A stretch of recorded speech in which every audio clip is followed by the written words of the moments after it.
Hello, lovely people. It's been a while, hasn't it? I think the last vlog I put out was, over a year ago? Year and a half ago? I'm pretty sure I haven't done one. I shouldn't do that. It's going to wobble the camera. Whatever.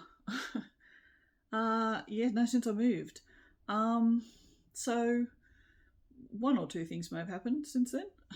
I'm trying to see if the camera's... I'm not sure if the camera's straight or not. So this is my little...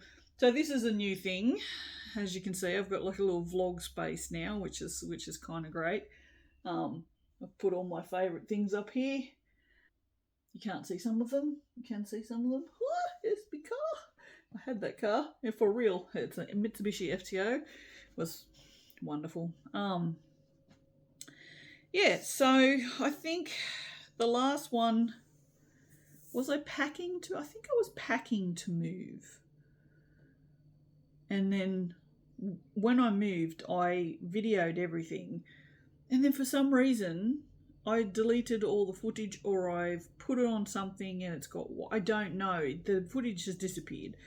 So I think I just got the shits and decided to that was it kind of thing. So I have made soap videos in this house, and I'm pretty sure some of those are up on YouTube. I've still probably got about 3 or 4 here. I started using a new video editing software, which is DaVinci, and it's taken me a while to get the hang of it, and then I got the hang of it and got the videos edited and wanted to do better thumbnails, and have just never got around to doing the thumbnails. So I've had videos sitting there for months. I've been meaning to do this video for 10 months. But I got a reminder from YouTube that I need to upload a video within the next 30 days, or they're going to basically not turn off my channel, but it'll be demonetized, and I'll have to go back through all the rigmarole of remonetizing and doing all that shit again. So I thought, if that's not the final push to just get me to do it, nothing will. Because, I make so much money off my YouTube channel. I think I make like $7 or $8 a month, maybe. I don't know. But funnily enough, I'm still getting subscribers. Not a lot, but the channel is growing, like maybe 1 or 2 subscribers a month. Hopefully that will change. Hopefully I can get back to making more soap videos. So, and probably more of these. I kind of miss these, which is really weird because I'm just basically talking to myself, and I do that all of the time anyway.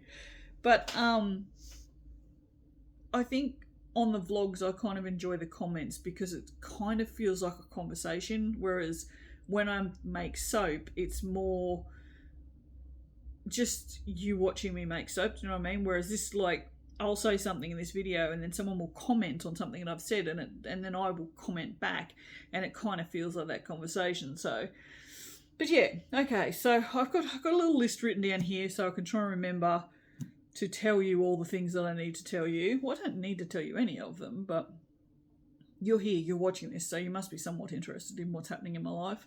My hair's probably different than the last time I was on. I don't remember what vlog I did last. If it was in the house no Luca, oh god, that doesn't narrow it down, does it? Anyway, my hair probably looks different, or it doesn't. So I moved house in March 2023. It's now some month, I don't know, August 24. So I've been here for a year and a half. It's been good. Summers are ridiculous in this house. I'm pointing that way because you can see the natural light that's coming in. I've got all the curtains bar one shut because it's going to be another hot day today. We're having this weird heat wave thing at the moment, which, I mean, it's not unusual for us to have a hot snap just before winter ends, but it's unseasonably hot. So anyway, yeah, this way, that's west, and in Australia, the westerly sun is the worst sun. We tend to build our houses in this country. If we have west-facing windows, we tend to have bigger verandas. But we tend to try and build with as much of our windows on the northerly side because you get beautiful winter sun in the northern windows. Or easterly. So anyway, I have these 3 big windows that face west because it goes like that, and then there's a straight one across. So it's very, very hot in this house in summer. I got to the point last year that I had 2 foam mattresses just because I had them in my house in case Curtis came to stay. They are up against the main window there. I have vertical blinds, block-out blinds, and what else did I have? I had something else up there as well, I can't remember, and we're still getting to 35, 36 in the house, which is insane. And because up here in Grafton, you don't get, like in Iluka and Yamba, and somewhat in McLean, you would get more of an cooler breeze, whereas in Grafton, the breeze doesn't matter which direction it comes from, it's friggin' stinking hot, or it's winter and it's stinking cold. Stinking cold. So apart from that, it's not bad. I've settled in. I've moved rooms around once since I moved in. Originally, when I moved in, I had the master bedroom, had like all my ink printers and all the officey kind of stuff in there. And then there's 2 smaller rooms which are exactly the same size. I had the one on the far corner as my bedroom, and then the other one as the 3D printer and craft room. I shave my own head, and sometimes I miss these hairs behind my ears, and they tickle the backs of my ears. So if you see me rubbing my ear, you know what that is. That bedroom is freezing cold in winter, and I thought, you know what? Screw it. I'm going to have the big room just because I haven't had the master bedroom in a house now for, look, it's got to be going on 8-9 years. Whereas I have prioritised all my crafting and all my things and all my work, like markets work and stuff. I've prioritised that over myself. So I thought, you know what, I'm going to prioritise myself. So I've moved. So I sold all my bedroom furniture because Socks has got to the point now where he can't jump up on the bed. He's just got he's 19 now. And it was just a bit much for him because not only, it was sort of a normal bed height, but my mattress is like yay thick because it's like a mattress and then it's got like a topper on it. So it's a pretty thick mattress. So I've made the bed quite high and he couldn't jump up on it. And I bought him some steps, but look, this cat used to be able to open windows, right? Locked windows. He figured out how, not locked with a key, but just locked with the normal locks like what we have in Australia. He figured out how to open them. But do you think he can use a set of stairs to walk up to get on a goddamn bed? Nope, no he cannot. So, lesson learnt. The cat doesn't know how to use stairs. I got his little paws and walked him up it, but no. So anyway, I sold the bed, and I sold the bedside tables and the tall boys that all went with it. So I just have a mattress now. So I've put that in the master bedroom, and I've got this cube stuff. I'm using that. Oh, the dead spider there. I'm using this to put all my clothes in. It's fine, it works for me. And then I've got like a too high one, which is on the floor, so it's only like that high up from the floor, with my lamp and my Kindle and everything on. So it's all good. And I'm really enjoying all of the space. It's fantastic. So, but these last couple of days that have been really hot, I have remembered how hot that room gets. So, I put mesh. What's it called? Oh no. I wanted to not have to edit this video. I'm probably still not going to edit it anyway. Shade cloth. I think it was 70% shade cloth I hung in front of all the windows, including the bedroom window, which I doubled up. I don't know if it helped or not. It might have been a placebo effect. But I have got a few ideas from the internet now. Apparently bubble wrap is really good for insulation. I don't know if it keeps heat out, but it keeps heat in. So it has been suggested if you live in a house in Australia that doesn't have any like double glazed windows, which we rarely do in this country, to put bubble wrap on them. So but yeah, I'm going to probably get some 90% shade cloth and see how that goes. And I might see if I can hang it from the gutter rather than, because the other one I just nailed up right outside the window. So there was only sort of like this much gap between the window and the shade cloth, whereas the gutter is probably about that far away because there's a little bit of overhang off the roof. So I'm thinking if it's that far away, it might give the hot air a bit of room to move, but keep the blazing hot sun off the window. Anyway, that's my plan. So yeah, so I learnt a few things about summer in this house. I learnt that the portable air conditioner does absolutely bugger all. And when a room's 35 degrees and it's a big room, because that's the thing, like this is really open plan, this house. So even if you shut all the bedroom doors, you've still got this massive big room which has the lounge room, the dining room and the kitchen in it. So this is part of the lounge room. A portable aircon, like it cools down the bedroom, no problem. But out here it does absolutely bugger all, because you've also got to remember that these portable things, they have the big tube that comes out the back that you put in the window. That tube gets boiling hot, so the heat comes off of that into the room. So the aircon's not only cooling down the room, it's also got to cool down the heat that it's producing as well. So it's best to have your aircon as close to the window as possible so you get as little amount of heat off that. But yeah, learnt a lot of things about the heat because I've never lived up here in Grafton before, so had never really dealt with heat like this. So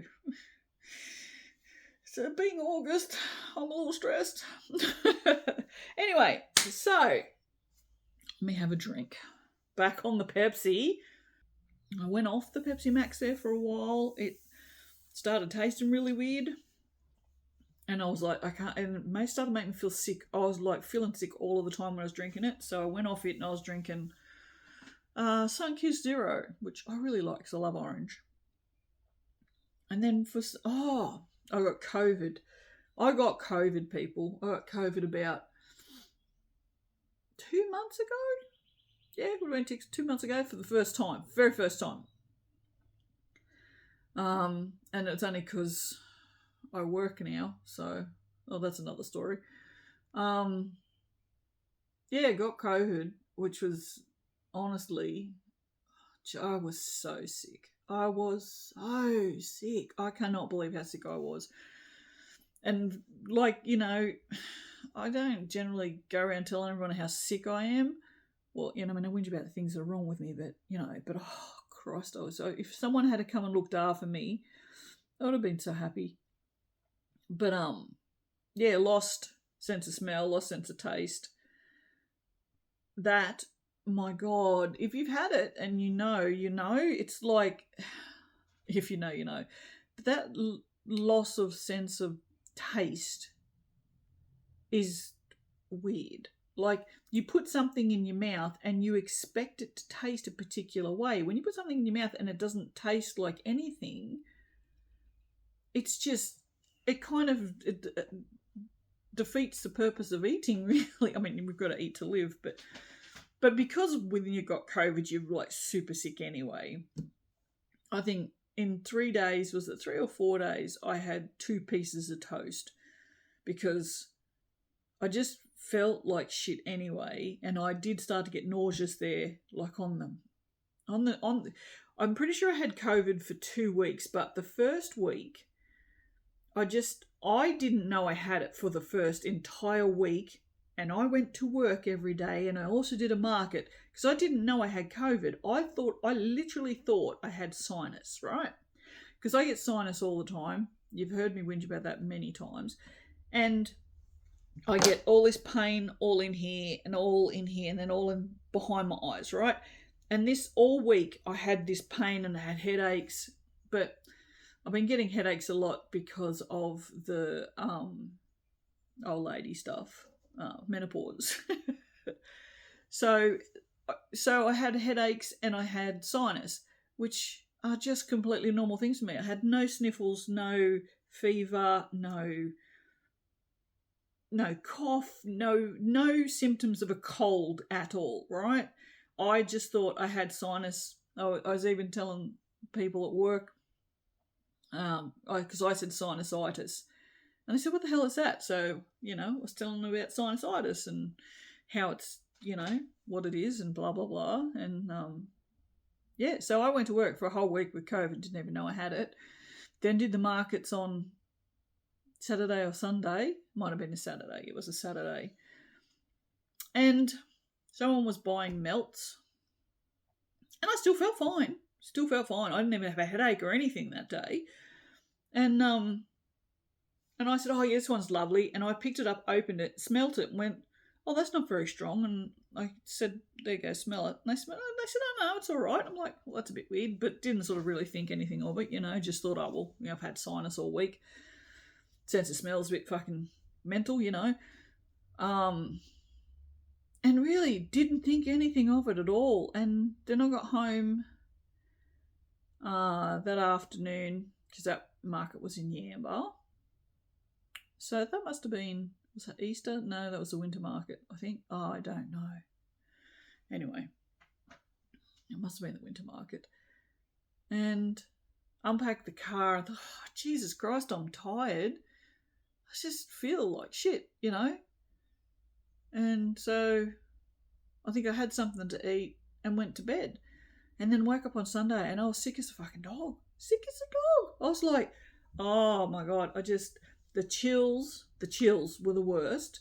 Like, I was just sitting there and it wasn't cold. Like, it was cold, but it wasn't like freezing cold. And I'm just sitting there like this and I couldn't stop the show. Oh, it was terrible. Anyway. So, yeah, lost my sense of smell, my sense of taste. I lost the sense of taste for longer than the sense of smell. And when my sense of taste came back, I couldn't drink Sunkist Zero. That's what this whole story was about Pepsi freaking Max. Yeah, I couldn't drink Sunkist Zero. It tasted so bad. I couldn't eat chocolate. It tasted really, still a bit iffy about chocolate, and it's been a couple of months. Don't like that because I love chocolate. How long has this been going for? Oh God, 20 minutes already. Yeah, just things tasted weird. I just couldn't, like anything sweet, I was not having a bar of it. It just tasted gross. And still now, sweet is just, I'm not a fan of sweet anymore. Although, to be fair, I have always preferred savoury to anything else. Like, I would much rather a Shapes biscuit with a piece of cabanossi and a bit of cheese than some chocolate. So anyway, so I thought, well, what else am I going to drink? Because I don't like drinking really sugary drinks. I do prefer the diets and the zeros. And I thought, might just give Pepsi Max a go. Maybe that weird taste has gone away. Sure enough, it has. The funny thing is, I got a bottle of Pepsi Max the other day, and it had that weird friggin' taste. And sure enough, I felt sick all day that day. So I don't know what's in those batches, but I have every other bottle I've checked doesn't have the same use by date on it, so it's not the same batch. has been fine. Just that one bottle that has the use by date of the 23rd of December, I think. November, December, something like that. It's just got this weird taste. So I don't know whether they just had a few batches of something wrong. I don't know. And I'm not the only one. Like, I thought maybe it was me, but no. It's all over the internet that Pepsi had changed their taste and people were getting sick from it. So anyway, so I work now. I'm pretty sure I've mentioned this in some soaping videos, but yeah, I work for Australia Post. Well, technically I don't work for Australia Post. Technically I work for Bree, but she's an Australia Post contractor, so I work for Australia Post. I drive to Maclean every friggin' 5 days a week and sort the mail, which, yay, 45 minutes to get to work for 2-3 hours, and then 45 minutes to come home. This is my enthusiasm for my job. So I've been working there now since October, November, I'd say. So August. So almost a year. To say I've had enough of the job, it's not the job. The job's not hard. The job gives me the shits because a third of my pay goes on petrol, which pisses me off that a third of my pay goes on petrol. Like, it costs me $100 a week to go to work and back, and that annoys me. And then if I drive anywhere else other than work and back, I have to put more fuel. I need more than a tank of juice. So I don't go anywhere else because I literally can't afford to be spending money on fuel. And then, yeah, like if I work for more than 2 hours, I get less than $20 an hour. And I'm 55, and I mean, that also doesn't include the drive. That's just the work. I get to work at usually between 8:15 and 6:30, and I try and be out of there by 8:30. And yeah, on the days that sometimes I'm there until 10 o'clock, I get really cranky that that I'm working for like $15 an hour, because I'm too old for this shit. But anyway, I'm still doing it. I don't have a choice at the moment, and we'll get to that. That's on my list of things. So back in March, I had a little bit of a health scare. I think I alluded to it in a video, but didn't say very much about it in a soap video. But anyway, there was the thought that I may have congestive heart failure. And like, I wasn't worried, honestly. But it was like, oh, okay. Well, if this is going to happen, then I need to reassess my life and do the things that I want to do. Because, looking at congestive failure at my age, I'm looking at 5-6 years, especially if I don't do anything about it, because I won't. So I we've been having a conversation at work about how to make. I have a Subaru Impreza, right? And we were having this conversation about how to make it sound like a WRX, which is a Subaru Impreza, but it's a turbo, and also has different extractors on it. So it sounds, Subaru WRXs have a particular sound. They have what's called a burble. It's a very particular sound. If you hear it, you'll know. If you hear the noise, you know that it's different. You may not know that it's a WRX, but no other car sounds like it. Anyway, we're talking about trying to get the Impreza, and so I did some research, and yes, you can make a normal Impreza sound like a WRX, but it would have cost about $2,000. So I said to Bree, you know what? Fuck it. I want to get a WRX. And she sort of looked at me. I said, look, I make enough money here.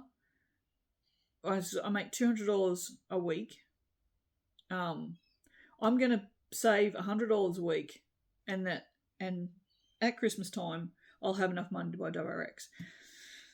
So that was the plan. And yeah, I figured I'd probably have about $11,000 to spend at Christmas time, and that included also throwing in any money I made at markets and things like that. So immediately Bree starts sending me pictures, listings of WRXs. I have like $100 in the bank. She's sending me listings already. I'm like, oh, for God's sake. So anyway, this just went on for a while, and I had about $3,000 saved up. I'd done a couple of markets and had done quite well, so I think I did 3 markets, and I'd made about $500 at each one of them. So I kept all of that, didn't put it back into buying supplies or anything, which come back and bit me on the ass the other day because I have no wax. Got an order for melts. Thanks, Lyndall. So I had to buy wax. But anyway, I had enough to buy a small box wax. So I'd saved about, I think I'd saved about $2,000. I made $1,500 I made $500 at 3 markets, which is wicked. One of those markets was like an 11-hour market or something. I did the McLean show. I got to the McLean show at 6:30 in the morning. Mind you, I started work at 1 o'clock that night. I was also working for Bree then too, wasn't I? Doing the papers every week. So I actually was saving $200 a week at that point. Yeah, that's right. Because she paid me $100 for that as well. Then she sacked me. She's a bitch. But yeah, so I had started work at 1 o'clock in the morning and did the papers through till 5. Then went to the showground at 6:30 and set up. And I drove out of the gate of the showground with the car packed to come home, which is a 45-minute drive, at 10:45, I think it was. Yeah, so I get home till like 11:30. So yeah, so it had been, it was almost a 24-hour working period. But I think I made about $580 or something. So anyway, so all the money that I had made, I had gone into my savings, and I had about 3.5, I think. And she found this car, this WRX, because I was pretty specific in what I wanted. I wanted a 2008 because I love my car. I love where the cruise control is on the steering wheel. I like it. It's a wagon, so if I want to do markets, I can do markets. It's not a wagon. It's like it's a hatch, but it's a bit bigger than a hatch. I think Brie likes to call it a sports wagon, but I think they're just a hatch. I think, as far as I know, it's a hatch on my license. And yeah, it had to be a manual, had to be a hatch, wagon, whatever. And I wanted it to be a 2008. She found a 2003 wagon, manual. The only problem was it had a blown head gasket. Now, Subarus are known for their blown head gaskets. This is a thing. This is a whole thing, right? So anyone who's ever had a WRX, if you say blown head gasket, they just go, yeah. They've been there, right? So the thought was buying a broken one, can take it to Barry's. Barry is the mechanic. Barry can fix it for this set amount. So the broken WRX was $4,500. Barry said he could fix it for $2,000. I'd be in a WRX for $6,500, which is phenomenal considering the cheapest ones I could find that looked good where we're talking 10, 12, 15 grand, right? So also would get me in it sooner because this was back in March. Barry said 2 weeks, and I'd be in a WRX for almost half of what I expected to pay, and a lot sooner than December. So I said, you know what? I never take risks like that with cars. Let's do it. So because it's broken, it couldn't be driven, because you can't drive a car with a blown head gasket for more than like 5 minutes before it overheats, right? So it was at the Gold Coast. So we took a trip up to the Gold Coast with a car trailer in the most gutless outback you've ever met. Bree was worried it was going to get up the hills. I was more worried. Oh my God. Stress. It was stressful. So with the car trailer, if you don't know, you pull out ramps on the back. So you've got your car trailer like that. You've got your ramps like that, right? That go down onto the ground. So this is the ground, this is the ramps, this is the car trailer. So you drive up the ramps onto the car trailer. So my WRX, it's lowered, right? So when it's like that with the ramps here, and when you tried to drive it up there, the front bumper hit on the ramps. So it could not go up there.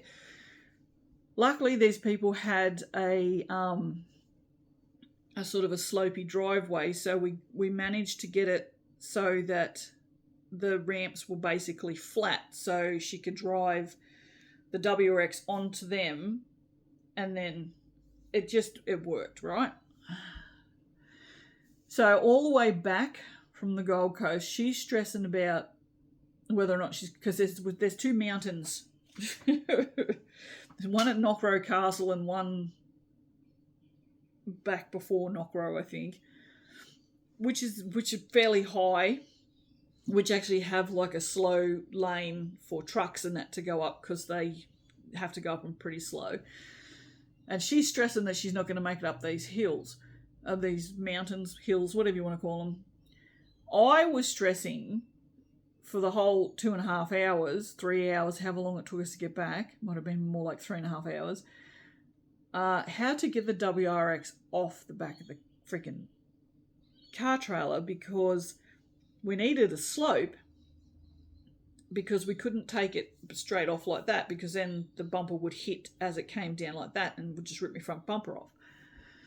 So, for the whole time I was just stressing about that. And a few times the car was doing this, like you could feel the trail. I'm like, could you just please slow down? I said, I've watched too many dash cam videos now where trailers just go like that and end up, so yeah. Anyway, down the street from Breeze, because I was leaving the car at Breeze because there's nowhere to leave it here. There was like a ditch, so we managed to put the wheels of the car trailer in the ditch, and then when you pulled the ramps out, it was basically flat, so it could just reverse straight off. Got it off, no problem. I drove it down to her house, which was like a block, and honest to God, I still to this day do not have the words for how frigging amazing and exciting and wonderful that turbo is. I mean, I've driven WRXs before, but this is my car, right? And so apparently it's been tuned as well, which means... So, if it sounds like I'm talking about a car that I still haven't driven and it's August, if you picked up on that, then you'd be right. I need a drink for this. I should also tell you I don't have congestive heart failure. I'm fine. Don't know what the fuck's wrong with me, but I'm fine. Still have all the symptoms, but my heart is apparently normal. So I just thought so no one has to ask me. Honestly, I personally think that the feet and ankle swelling is heat edema because it only happened in summer. It's gone. It hasn't happened in winter at all. And I bought compression socks and they helped. And that the heart issues probably just anxiety, honestly, like panic attacks and stuff, because, you know. But anyway, that's what I think. And I'm just sick of going to doctors and it costing so, I mean, the amount of money I had to pay to go to cardiologists and stuff. Well, not in America, so I feel quite thankful for that, but the amount of money was just like, when I'm struggling some weeks to pay for food, you know. Anyway, so yeah, so I'm fine. Yeah, so the WRX went and sat in Bree's backyard, waited for Barry. In the end, it had been about 2 months, and I said, listen, you said 2 weeks. We need to get this car fixed. He went, righto, sure. He says, are you sure it's a blown head gasket? I said, no. I said, that's what you're for. I said, how would I know? He says, is there anything leaking out of it? I said, I don't know. I said, I bought a car that they said has the blown head gasket. They think you're supposed to fix it. You said it was going to cost $2,000. You'd fix it. He goes, oh, I better come and have a look at it. So we're going to have to Breeze, which is just down the road from Barry's. He had a look at it. He goes, yeah, it might not be, but probably is. He says, bring it over the shop. So we took it over the shop. He said, righto. He says, we've had, you know, blah, blah, blah. Took ages, I don't know, weeks before they fucking did anything. Pulled it apart. Yes, blown head gasket. Sure, no worries. So Bree said to make sure I got a stainless steel head gasket because that's better. Bit more expensive, but better. So I said, righto, let's do that. Then it also needed all new hoses and stuff. It's fine, do that as well. What else? I don't know. Just kept not getting done. So a month goes by and I go down and they said, what's going on? Oh, yeah, no, just haven't had time, blah, blah, blah. And then another month goes by and I'm like, what's happening? Oh, well, we think it's going to need a clutch. I'm like, what? Nah, yeah, it needs a clutch. I said, righto. I said, so he said, look, it doesn't need it now. He said, it's going to need it within the next 6 months. He said, we can put it all back together with the clutch that's in it. He says, but then you're going to have to come back in 6 months. He said, you're going to have to pay for the clutch. You're going to have to pay for the labour because everything's going to have to be pulled back apart. The new clutch is going to be put back in and it's going to have to be put back together. He said, if we do it now while it's all apart, it's not going to cost you any more labour because everything's already apart. All it's just going to cost is the time just to put the thing in. So I said, fine, just get the fucking clutch. So that was another, I think the clutch was about $800 because it has to be a heavy duty clutch because you can't have a turbo car without a heavy duty clutch because you'll just blow through the clutch.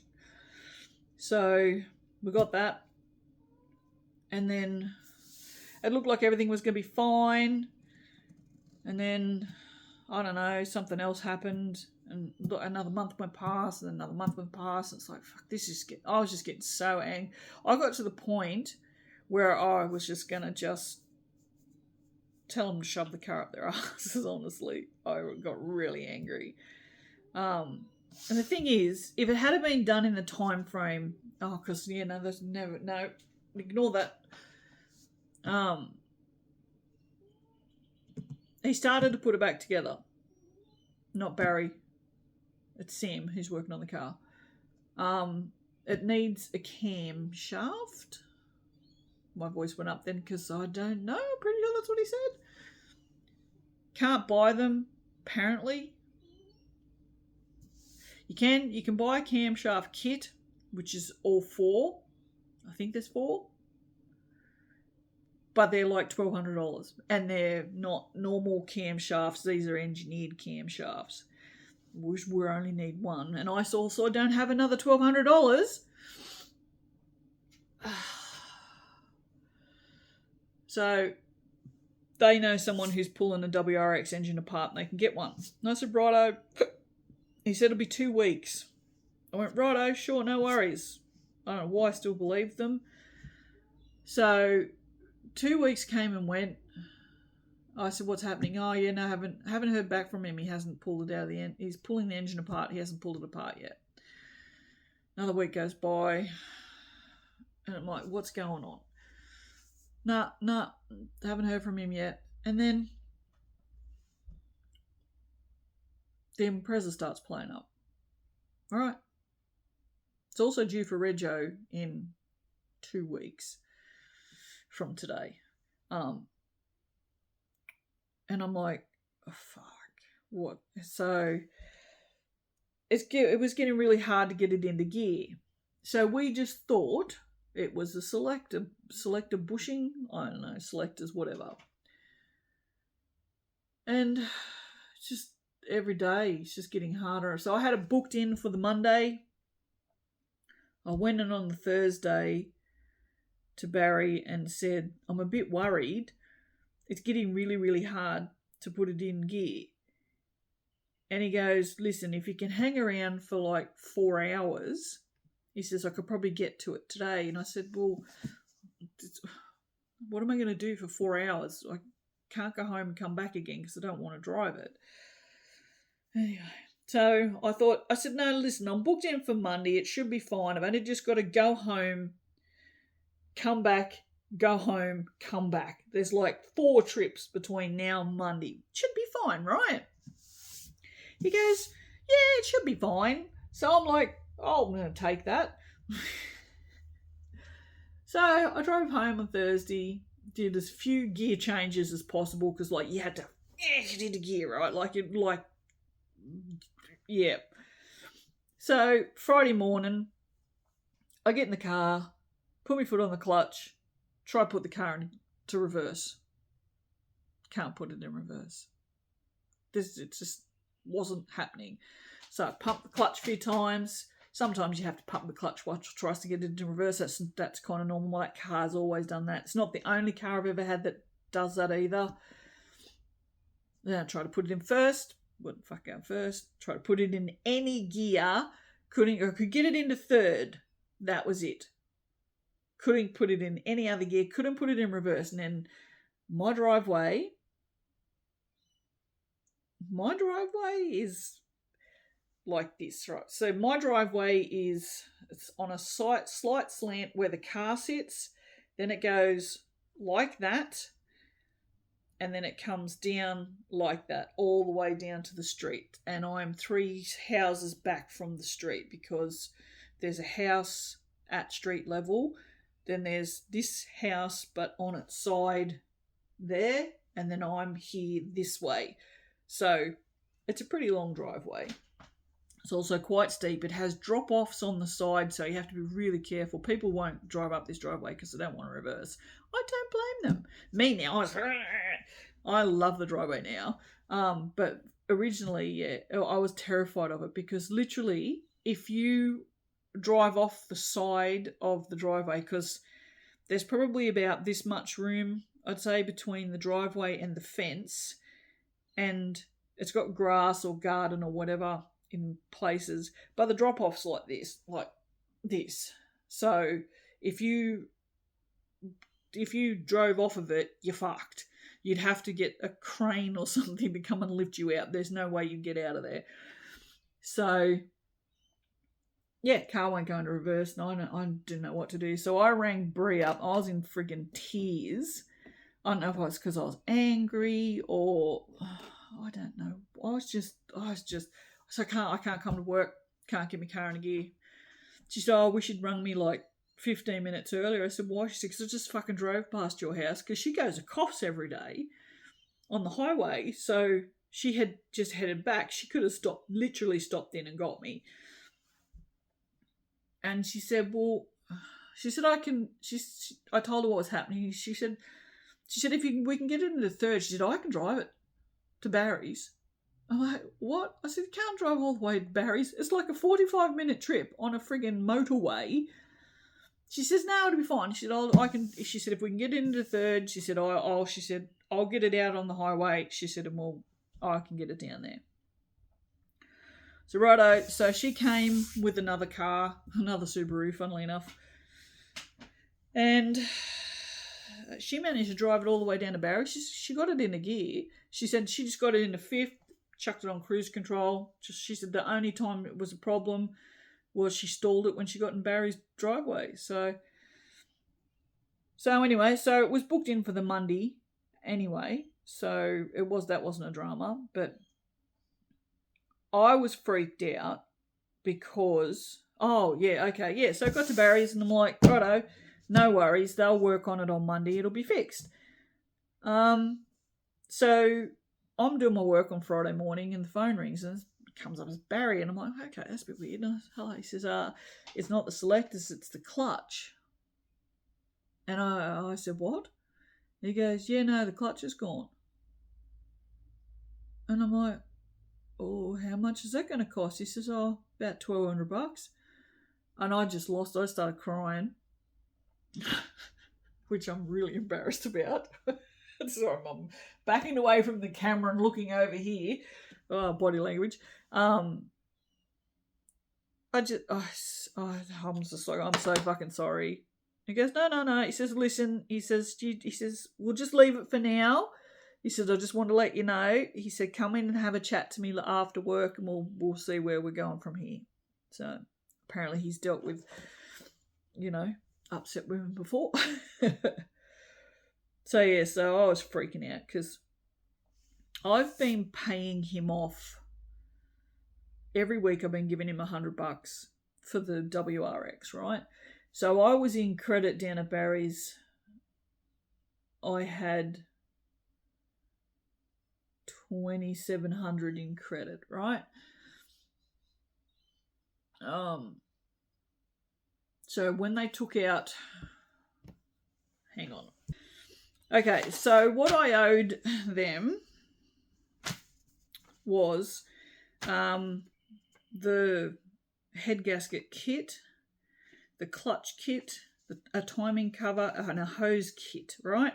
So that all came to $812, right? That's for the WRX.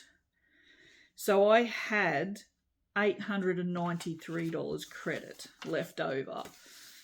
This is all the $100 a week since I paid him.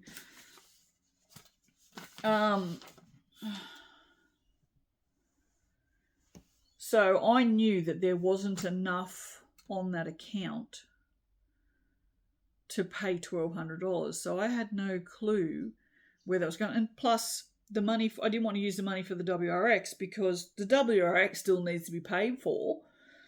So anyway, it's just a long drawn out drama. Anyway, so they didn't fix it for a whole entire week. Thankfully, I had a car to borrow off Bree. They finally looked at it. It wasn't the clutch. It was the clutch fork. So I went on the internet and had a look at how much they were going to cost. And I found one for $45. I actually found an OEM one for $75. And I thought, well, that's okay. It's not this. So that's, it's not definitely not going to be $1,200. I'm thinking it's going to be more like maybe $400-500 maybe. So I was pretty happy about that. And then they took another week. So it took 2 weeks to get my car fixed. When it was supposed to be fixed 3 days after it went in there. So they charged me $195 for the clutch fork, $39 for the gear selector bush. So I needed that as well. $12 for shop supplies and enviro levy, which is oils and shit, and then $775 in labour. So my total bill was $1,124. So my account now at Barry's is minus $30. So I now have a WRX with all its bits, but no money to pay for it to be fixed. Well, all its bits except for the camshaft. So, yeah. So when I went in there the other day because it's got to go in tomorrow. The Impreza's got to go in tomorrow for a new tyre, front brakes, and rego check. It needs the front brakes and the tyre because it needs the rego check because the rego's due in 2 weeks. And I know the tyre is $148 and I don't know how long they're going to charge. If they charge me more than an hour for the front brakes, I'll be pretty annoyed because I've seen Curtis do my back ones and he had to jack the car up and do it in the backyard, whereas they have a friggin' car lifty thing. So, yeah, if they charge me more than that, it's still going to cost probably $300-400. So anyway, yeah, I don't know where that's coming from. But anyway, as usual, I'm broke. Shit's hit the fan. But anyway, it is what it is. I'll figure out how to pay for the Impreza, for the WRX. That's why, Barry said to me, I still haven't got that part. And I said, I didn't even care. I don't care anymore. I've given up. I mean, that car, I got it in March. It went to them in April. It's now August, so that's May, June, July, August. It's been in there for 4 months. So at this point, I just don't give a shit. Anyway, I'm going to show you kind of what it looks like. So that's what it kind of looks like. That's a Subaru WRX. That's the rally version, and it's also not a wagon, but it kind of looks like that. Doesn't look like the front. My front. Oh, does it? Actually, yeah. No, the front kind of looks like that. Anyway, I've owned a WRX for a really long time. But yeah, so that's what's been happening, but I have moved past the whole I just want to get rid of everything, I hate the world attitude now to meh. So I don't necessarily regret getting it. I think it'll be worth it in the end because I have always wanted a WRX. Always. I've always said this. When it comes to these sorts of cars, there's 2 cars that I have always wanted. One is a Toyota Supra, which is a 2JZ 1998. Might have been earlier than that. They now, a non-turboed one is worth at least 40 grand, right? So there's no way I'm ever owning a Toyota Supra. But the other thing I've always wanted was a WRX. And that's why, one of the reasons why I bought the Impreza was because I figured that was as close as I was ever going to get to a WRX. It had all of the shape. It was a Subaru. It just didn't have a turbo. Didn't sound like a WRX, but because at that point, I honestly never thought I'd get a WRX. So I think it will be worth it. Whether or not I keep it will be a different matter. Like, when I got it, I was going to keep it for as long as I was alive. Now, because this experience has been so shitful, I don't know whether the pleasure of owning it will help me move on from that, or whether it's just going to remind me all of the time about how much it pissed me off. So either way, it's fine. As long as I just get to drive it, that's all I care about. Because that little drive from the end of the street to the other end of the street was enough to convince me that I have to drive it. So anyway, what else do I have written down here for you? Okay, so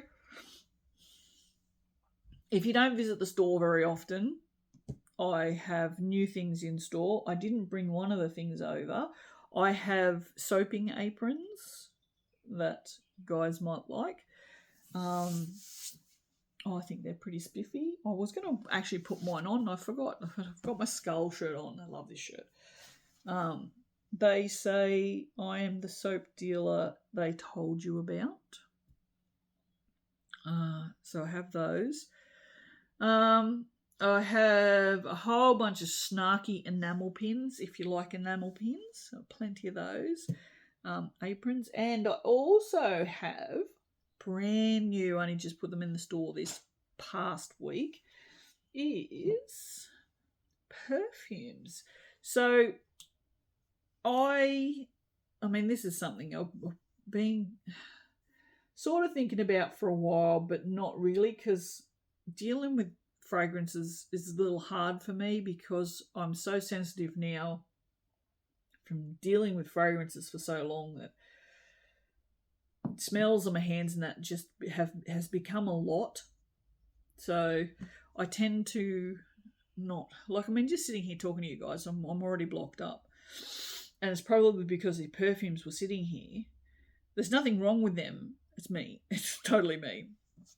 But yeah, anyway, so I don't know. And true to form, I have gone bananas and have, really just gone overboard.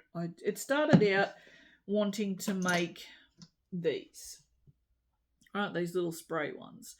And so I made these, and I was like, these are great. And then I saw these bottles, and I was like, I have to have these bottles. So we have these bottles. But I have the bottles in a 50ml and a 30ml. And then we have the spray in the 10ml as well. But what is different to my stuff than anybody else's is these. And these. And these. So what these are 3D printed boxes for the perfumes.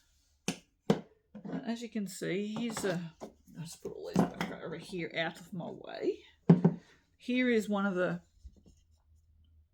oil. It's actually stuck in because this one fits really tight in this box. I think this is one of my earlier designs. Yeah, so that's what they look like. And the good thing about these is, and these are the oil ones, I also have oils in the tubes as well. I like these little bottles. I think they're really cute. These are roller bottles. Let's see if I can open this without spilling it. Oh, I'm not going to spill it, you dickhead. So yeah, so it's a roller ball. Stainless steel roller balls. They're not plastic, so they're not going to degrade. Yeah, I mean, the good thing about these boxes is, like, for travelling in that, some of them won't stay as tight as this, and I think you can just chuck like a scrunchie around them, or a rubber band, or you could probably sticky tape this back on, because these are just paper, these belly bands. But yeah, so. But yeah, that's it. I'm a bit excited about these, I've got to admit.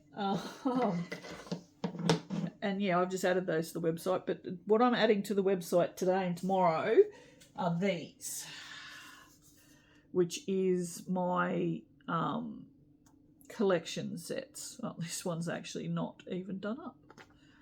I was taking photos, and I had to take photos of the insides of the box. So as you can see, that's the inside. And that fits 4 of these inside. So we have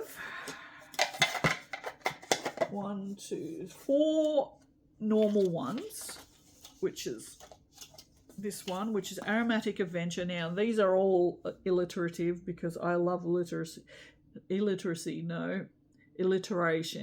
So this one is the mystery set. This will just come with whatever I choose to put in it. So if you're feeling a little brave and you want to get this one, get this one. These also come in, I don't know where that one is. Where is that one? Oh, it's gone. I'll show you in a different one. This is the Modern Man, which comes with masculine fragrances, clearly. They also come in this as well, which are, this is an empty bottle, just to show you that's the inside. These are the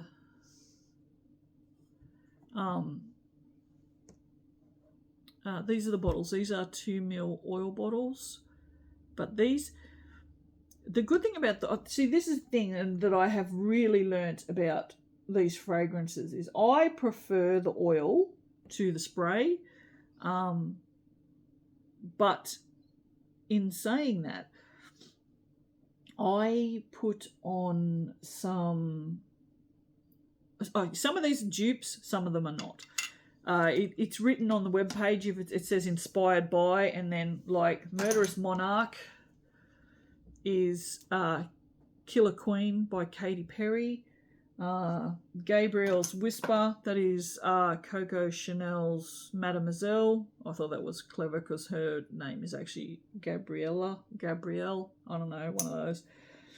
I call this one's Liquid Alchemy. This is Baccarat Rouge, I think, because anything with these notes in it that can actually make me like it has to be Liquid Alchemy. Has to be.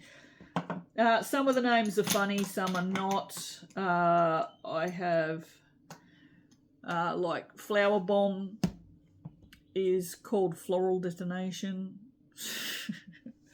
But yeah, so they come into 2 different sizes. This is all masculine scents. This one clearly is all like citrusy and berries, and so anything that's sort of like, you know, fruity. Then we have Sweet Sensations, which is fragrances that I was surprised that people like to wear. I personally do. I love like vanilla and stuff, but like vanilla that smells like vanilla that you eat. So this one has got like, I think, Irish Cream, which smells like Bailey's,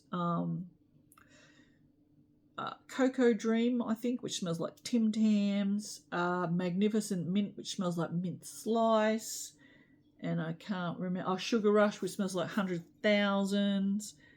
I can't remember the rest. So these big ones only have 4 in them. The oil ones have 6 in them. So they'll have the same 4 plus an extra 2. So what I was saying before is the oil is great. The spray is great and lasts for stupid amounts of time. Like I sprayed it on my wrists and then put a jumper on, and I could smell it until I had a shower that night. I put the jumper through the wash and wore it the next week because I have a jumper for every day. So I just chucked it on one day the next week, and I could still smell it in my clothing. And that was from the spray. So the oil is even stronger. So if you like strong perfumes, you might... I didn't spit. I don't know what you're talking about. God, I've been on here for an hour. Christ. Well, we knew that was going to happen. Then we have Floral Fantasy, which has florals in it, obviously. I can't tell you what's in there because I don't remember. I'm pretty sure... No, don't remember. Sorry, I can't tell you. Probably should have written a list. And then these 2, which is Creepy Concoctions and Christmas and Chill. These ones are more sort of Halloween based. There's one that smells like, one that's called Pumpkin Blossom, I think, which smells like a pumpkin latte. There's autumnal something or other. Of course there was, because I love that word. But yeah, more sort of like warmer fragrances that suit like a traditional Halloween, not an Australian Halloween, because we don't want warm things in Halloween. And then Christmas and Chill has Festive Forest, I think, or Festive Fur or something, but it's got like cedar woods and like fir and pine and those kind of smells, but they're not the only ones. Like there's one that smells like Christmas pudding. So yeah, so that's what those are. These will be on the website this week. I say this like I'm actually going to upload this video at some point this week, which God knows I might. You never know. So the other things that I have been working on is I have actually been making silicone molds to sell you guys. So this is a tall and skinny. They're just the same colour. Not the same colour, they're the same size. But how good is that colour? This colour will not be available. I don't like this silicone very much. I bought a clear silicone from a different company. It's got a different shore hardness. The shore hardness is not bad, but it's a lot harder to work with. I don't really like it. But as you can see, the sides are 3D printed. And these are very simple. That didn't happen. So yeah, because they're just silicone molds, you need sides, right? Bloody 3D prints, mate. They will pick up fluff from everywhere. So all they are is just 4 pieces. So there's 2 side pieces, 2 end pieces. You just put them on like that. Clip them together, 4 clips. You got beautiful hard sides. So they will be available at some point. I don't know at what point they will be available, just some point for now. Buying the silicone at the moment is a bit of a hard chore because silicone is not cheap and I'm a little broke from all the car shenanigans. But I do have quite a few made. These are the only ones I have made in this size. So I have yet to be able to test how much soap this takes, because I will share that with, like, that'll be on the product page when these go online. But I do have things falling down at me over here. Oh no, they're here. So these are the first ones I made. Oh, so I'll show you, that's the very first one I made. This is the colour of the silicone that I like, right? And then I went, well, you know, we could do interesting things like this, and then this, and then this. You can tell I like doing the ombre, right? And I went, I could probably just make it all purple. So I can make purple. Because you got to remember, I am working with this as a base. So there's only so much I can do. I did this, which I don't really like. I don't know if you can see. It's a bit hard to see. You can see the difference. See, this one's full of white mica. This one's just pink. Don't like this. Probably won't be offering more than one of these. And then I made these colours, which I love. So as you can see, we've got like a really nice peach and then the red and then that. So I mean, look how nice these colours are. So these will also have the same sides as those. I don't have any printed at the moment. Well, I do actually, but I've been testing one of these myself and they are a fantastic little mould. These hold 500 grams. I think these are perfect for newbie soapers, especially, or when you just want to test a new recipe, because you don't want to test a recipe in a great big one, because what if it's shit? Then you've got all this shit soap. So these are perfect. They're also just, I mean, if you are just starting out in a small business and you don't want to make a lot of soap, or you can't afford to make a lot of soap, then just making 9 of a soap instead of 20, you know, or 10, or however many, I don't know. Does it make 9 bars? Can't make 9 bars. It must make 5 bars. Might be 5. I could tell you because I've made 2 in mine because I made one of these for myself. Let me go get it. Yeah, it's 5. It's 5. So yeah, just a normal bar of soap. So yeah, I think they're great. I will definitely be adding those to the website soon enough. I don't know if I'm going to offer floral musk. I don't know if I'm going to offer like a colour choice or whether you'll just get whatever I'm making at the time. I don't know because I haven't kept exact notes on how I've just been playing with colours. So, I mean, that peachy colour is from yellow mica.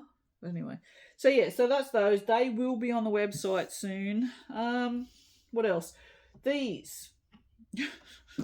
I've been making these for myself. So these are, so I got my flame logo, flame water droplet, because it's a flame and a water drop, if in case no one noticed that. Because I make candles and soap, which is water and fire. These I am making, well, you could make guest soaps out of these. You could make like whatever those ones are called. You know, are they called guest soaps that they like have at motels and that? Which is originally what this started out as, because I have an opportunity to make soaps for a motel, and I didn't have any molds that I thought was useful. So I thought, well, I could probably make those myself. And then that started this whole thing. So again, look at this colour. How pretty is that? You can see. I think it's really cool that it does that. The mica does that. The way it settles. There's just hair everywhere on these. Yeah, and I thought, well, it's orangey colour, so I'll make an orange outside for it. And then we have this colour, which I'm not entirely sure what this colour is. So it's got red and coral sides because I couldn't make up my mind what colour it was. I've made a few of these, and then we've got like a coral coloured one, so it's got coral sides. And then I've got a more reddish one, so it has red sides. I'm nearly finished. We have a purple one, so it's got purple sides, and you can see I didn't mix the mica up properly. So this was probably like the second one of these that I did, I think. And then I have this one, which I don't know why it has purple sides, but it does. So yeah, so I'm going to offer these.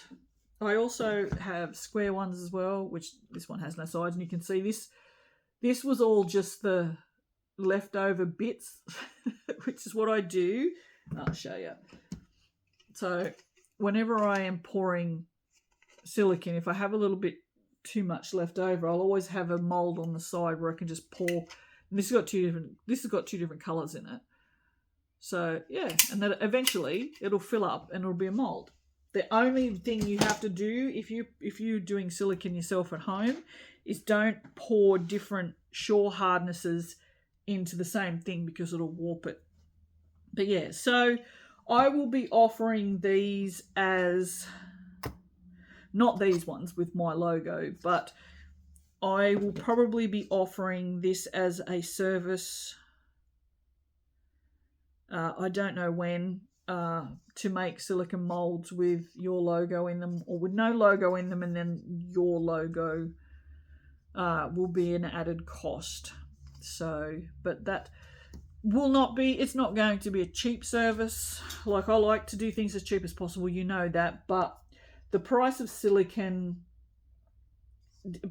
I mean, I can't do these for like $3 each because they cost more in just silicone.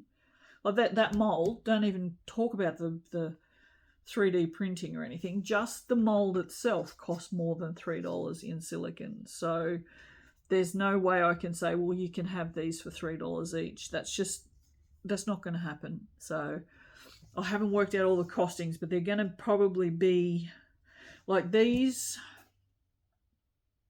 I know that the silicone costs more than $5 for these. So these I'm thinking will probably be in the $10 to $15 range, because they come with the sides and the clips and a base recipe. They'll probably, they'll definitely come with a base recipe that fits this size mold, same as the other size ones. And yeah, these, I don't know. Yeah, these will probably be about the same, probably the $10, $15 range. And then I'm not sure what I will charge to do the mold blanks. Will be just like a one-off charge, because I have to make these, like I have to print these. And this thing in here actually took about 7 hours to print, I think. So and you also have to remember, I have to model this up as well. So there's a lot of work that goes into just making the blank, and then the molds have to be poured, and then they have to be taken out, and then they have to be cleaned up because they don't come out clean, trust me. I'm still working out how to make the molds like super clean on the edges. This one is not too bad. And you see all these edges, they're not too bad. But you can see like ones like this one, I don't know if you might not be able to see. The edges are just a little dodgy. Yeah, you can sort of see. It's an art form, I tell you what. So I'm making some for salt bars, because, salt bars are so much easier when you do them in individual molds. So that's a service I will be offering up at some point, and I will be doing them in the rounds and in the squares, which are the same size. They're a 40mm round, I think, and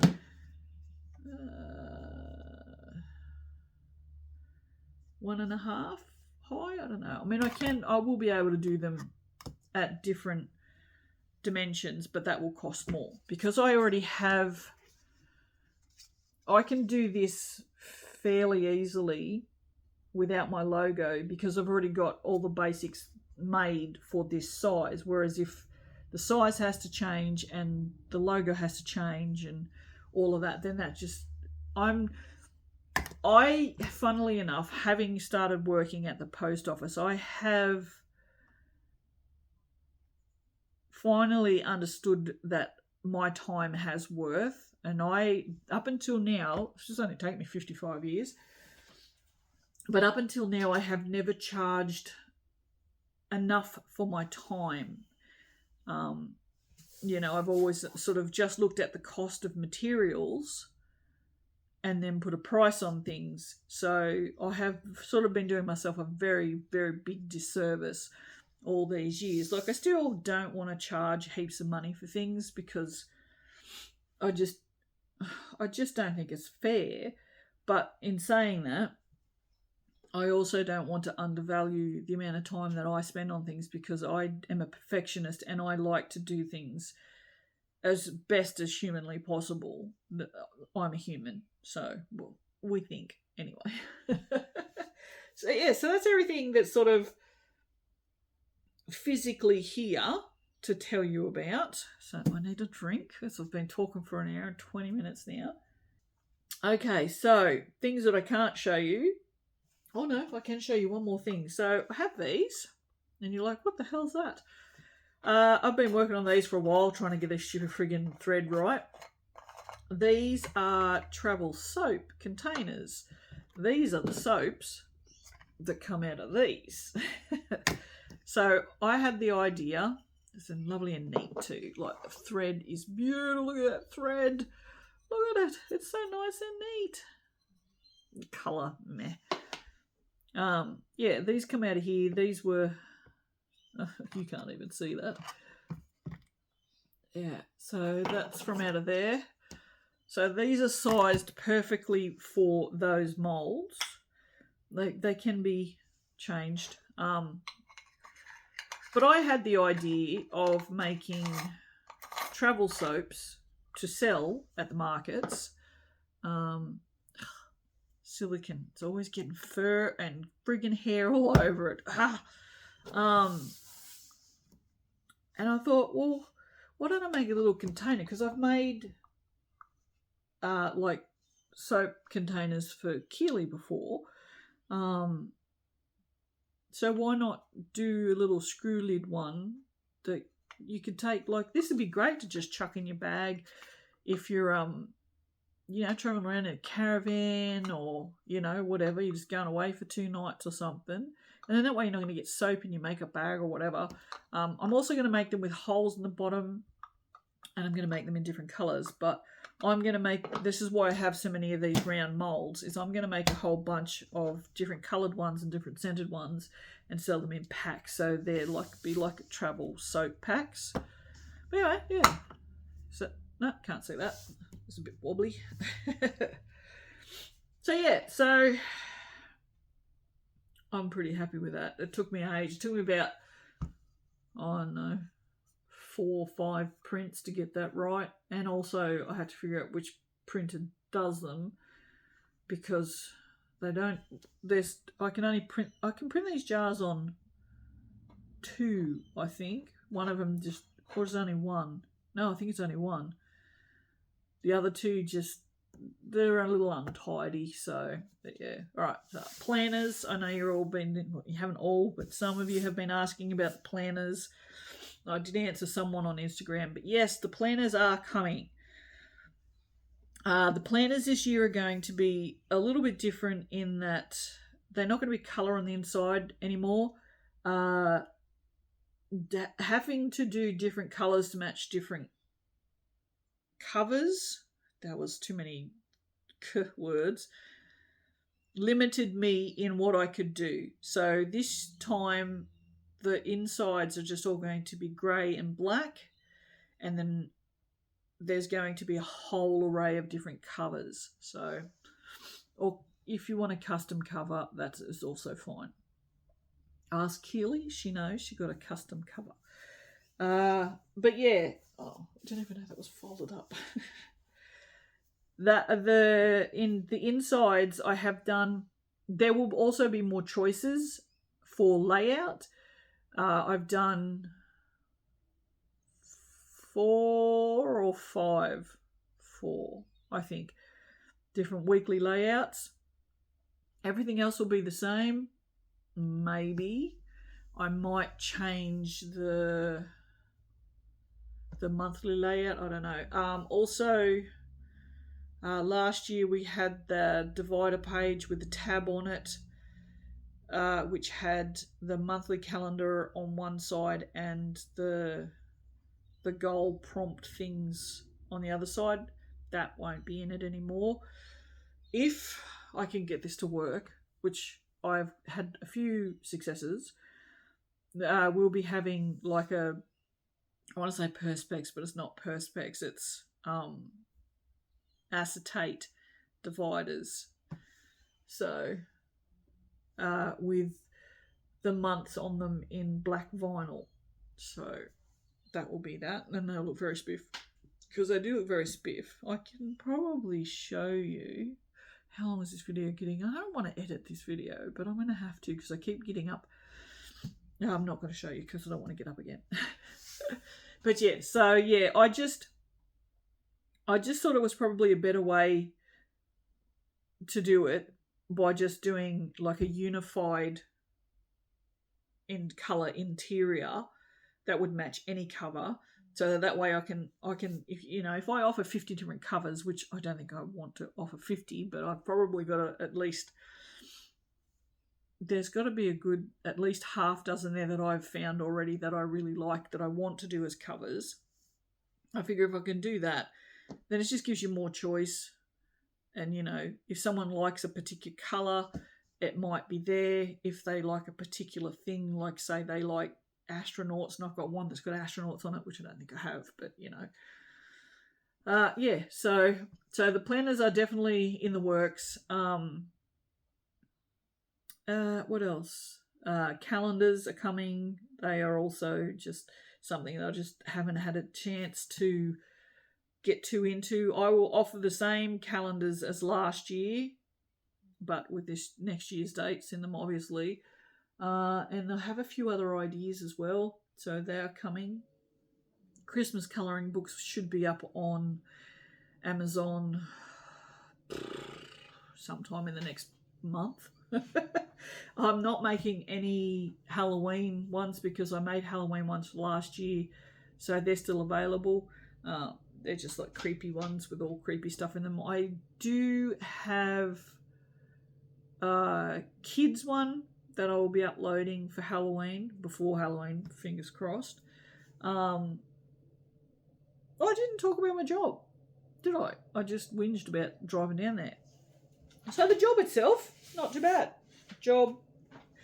The people that I work with, I quite like. It's because I don't have to put up with them for very long. No, we have good fun. There's a lot of banter goes on in that place. What I do is I go in there in the morning and then I have like a cardboard tray. I guess it kind of looks like this, right? But it's a bit longer and not as deep. And it's full of letters. All right. And they are all sequenced. Sequenced. About as sequenced and organised as Australia Post is ever going to get. All right, and if I sit over here a bit, I could probably put an image up there because I'm pretty sure I took a photo of my racks. But what they are is like a shelf with lots and lots of slots, right? So each one has a number, and then there's like blocks which are a street.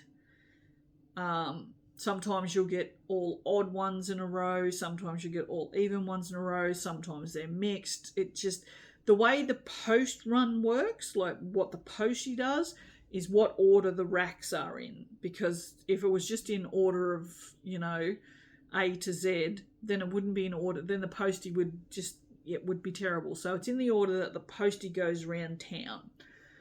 So I have two different sides. One side has a bit over 1,000 points, which is 1,000 addresses. The other side, out in the back room, has a bit over 500 points.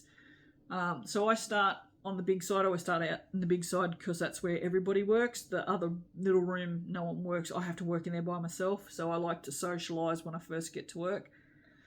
So yeah, so we've got Wharf Street. And it's got like 1, 3, 5, 7, 9. So there's all odd ones up there. Then it'll go to Grafton Street, I think. And then there's like 4 in Grafton Street. So anyway, so the sequenced mail is sequenced. It's supposed to be in the same order as the racks. It's not. It's close, but you might find you'll get like, say, a 9 Wharf Street, then an 8 Grafton, then like a 15 Wharf Street. So it's sort of in order, like it's not one here and one over here. So in both sides I have 3 racks, and the racks are about longer than what I can show you, probably about twice that. So yeah, probably a wingspan, I'd say. Not Michael Phelps's wingspan, just a normal human's wingspan. If you don't know, he's a swimmer and he's got his wingspan, which is what your arms are when they're opened up, is longer than he is tall. So, which is very unusual, but also why he won so many medals. Also, did he not take some drugs? Who knows? Right, so they're about that wide, and they've got 1, 2, 3, 4 levels on them. Yeah, B1, B2. So you have your A, B, and C racks, and they've got 4 levels on them. So there's that, and then the same in the other back room, right? So you just go along, and with your sequence stuff, you sort of just go, so, I mean, that's the sequence stuff is reasonably quick because you're not looking. So then I have a tub of, it'll be like Magnamail magazines and like big envelopes that have come from, like, say, an RMA or, you know, the bow scan ones, those big ones. We often get those in the tub. So there'll usually be at least 3/4 of a tub full of stuff. So then I have to do that. That's not sequenced. So I might have one here, one over there, one up there, one down there, one up there, one over there, 3 here, one over. So yeah, so that sort of, that'll slow me down because it's not sort of, so, and then the fellas at work will do the unsequenced mail and the unsequenced other stuff. So I'll usually get another tray-ish of unsequenced stuff from them.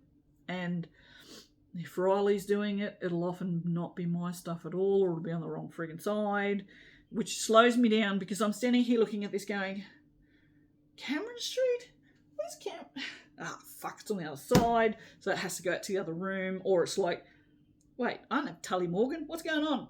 And it'll be for the other, because there are other posties that work there as well who sort mail for other, because I only do Townsend and Golmerad, whereas they do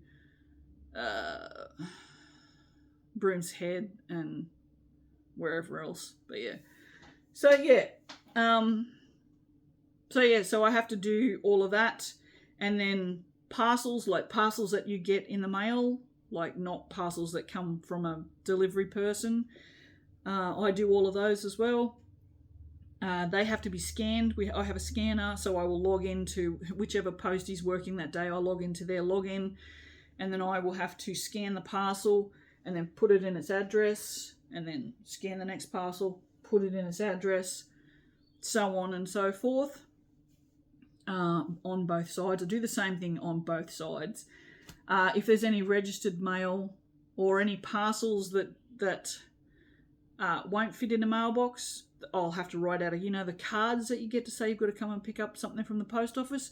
I'm the one that fills them out, not in everybody's house in all of Australia, but just in McLean. I have to fill those out, and then the card goes in the slot, and then the parcel or the registered letter goes into a particular place. For the ladies that work at the actual post office, they sort out where all that goes, so that when you come in with your card, they tend to know exactly where your parcel or your letter is. And then I will go through, as I'm doing all the mail, if anyone has a PO box, it's actually written on them in a red sticker, which is good because it stands out. So instead of putting it in a slot, it gets its number written on it and put aside, and then that gets put in the PO boxes. And then anybody that has a redirection, we have the redirection stuck on with a yellow sticker. So you do all the mail, you do all the parcels, and then you get out your redirection folder and you go through and say, right, okay, that's got something in it. So you pull it out, have a look at the name, go through the book, find the address, and go, yep, that's it. So it gets a redirection sticker stuck on it. That goes in the redirection box. And that's how things work in the back of the post office. It's very interesting. Oh, I could take my shoes off because it's getting very friggin' hot in here now. It's definitely demystified a lot of what goes on in the post office for me. Like, I get to see Brett, who also works for Bree. He's the guy who does all the deliveries in McLean and that. I get to see what he does in the morning, which is really interesting. He has like the names, like the street names written on the wall, not written on the wall, but, and then he will line his parcels up in rows so that when he packs his van, he's getting things out in the correct order of what he delivers them. So he's basically packing his van backwards. And it will depend on how many parcels he's got. Like if he has to do more than one load, he has to know where to stop and then go back to the post office to get another load. So everything has to be backwards kind of, so that he can pack it so that when he's finished packing, that first parcel he takes out is his first parcel that he delivers. So it's been really interesting just seeing Australia Post incompetence. I mean, Jesus Christ. I've been working there for, what did I say, since November. And we've literally, like, since I've been there, 2 new little areas have been added, which have a couple of streets in them and addresses and stuff, or maybe not streets. I think, yeah, Dunkeld and Kintyre, they're 2 streets that have been added and have houses in them, right? Well, I just have one slot for 2 streets with a bunch of houses in them because Australia Post haven't updated us, because across the front of the slots is, like I said, is a strip that's got the numbers and then the name of the street, right? Well, that hasn't been updated in almost a year, and houses get built all the time, right? Streets get added all the time. So yeah, for Kintyre and Dunkeld, we have a slot, same as I call it broccoli. It's Brocker, but I call it broccoli just because it's broccoli every time. I don't know. We also have an air street, AYR, so I'm all like, air in the air. So, listen, it's a boring job and whatever floats your boat, right?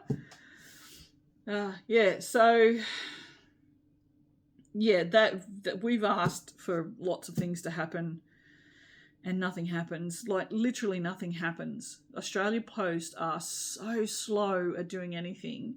Like the books the folders that we keep our redirections in, the plastic sleeves, nearly everything, because they've got like their binder folders, right?